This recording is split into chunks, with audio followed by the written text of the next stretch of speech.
How to change the pitch of your voice in CapCut. Hello guys, this is Atticus and welcome back to another tutorial video. In today's video, I'll teach you guys how you can change your voice pitch in CapCut. So let's get started.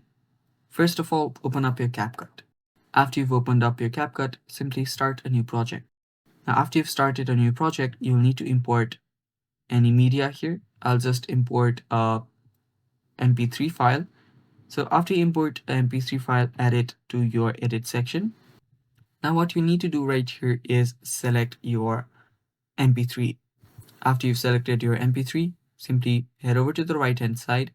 You should find the basic voice changer and speed. So head over to voice changer and head over to voice filters. Now right here you should see something like high and low. Now whichever filter you choose, you will be able to change their pitch. So let's do that. So as you can see right here, I've just selected the high one. Now you can change the pitch from this slider right here. So change it however you want. Same thing goes for the low one. Select it and change the pitch from here. And yeah, that is basically how you change the pitch of your voice in CapCut. And that is all for the video. Thanks for watching guys. Stay tuned for more and bye bye.